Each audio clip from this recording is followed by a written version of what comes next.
खबर शामिल करते हैं फैसलाबाद से। जेल भरो तहरीक से कबल सुप्रीम कोर्ट का इलेक्शन शेड्यूल फैसला आते ही तहरीक इंसाफ के कारकुन पागल हो गए और जेल भरो तहरीक की कवरेज करने वाले दुनिया न्यूज के cameraman Zubair Guman, reporter Bilal Sikandar, 92 news engineer Asif, 92 news reporter Abdul Saboor, Suno news reporter Amnan, cameraman Mohammad Tayyab, Suno news driver Imran, reporter Waqas Sheraz, new news समेत दीगर मीडिया नुमाइंदगान पर तशद्दुद शुरू हो गया, जिसके नतीजे में मीडिया नुमाइंदगान ने जेल भरो तहरीक रैली किया, बायकाट किया तो फारूक हबीब जो कि अपने ही हल्के में अपनी कदर खो चुके हैं, बुखलाहट का शिकार हो गए और इंतहाई घटिया और ओछे हथकंडों का इस्तेमाल करते हुए अपनी सरपरस्ती में खड़े होकर कारकुनों से मीडिया नुमाइंदगान पर तशद्दुद करवाया, जिस पर फैसलाबाद के सहाफियों ने सख्त अल्फाज में पुरजोर मजम्मत करते हुए पाकिस्तान तहरीक इंसाफ के चेयरमैन इमरान खान से मुतालबा किया है कि जब तक फारूक हबीब मीडिया पर आकर माफी नहीं मांग लेता और तहरीक इंसाफ की जमात में शामिल गुंडा अनासर के खिलाफ मुकदमा दर्ज नहीं होते,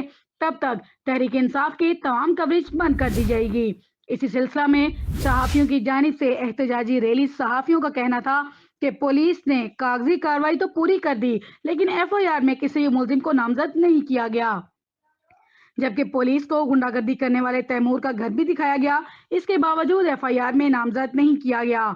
जब पुलिस किसी मुलजिम को गिरफ्तार नहीं करती, तब तक फैसलाबाद के तमाम न्यूज चैनल्स तहरीक इंसाफ की किसी किस्म की कवरेज नहीं करेंगे। इन्होंने चेयरमैन तहरीक इंसाफ से मुतालबा किया है कि फारूक हबीब के खिलाफ नोटिस लें और मुलजिमों को कैफे के दार तक पहुंचाएं। पीटीआई की गुंडागर्दी पीटीआई की गुंडागर्दी जुल्म के ये ज़ाब्ते हम नहीं मानते। नहीं चलेगी बंद करो जुल्म के ये ज़ाब्ते हम नहीं मानते। लाठी काली की सरकार नहीं चलेगी।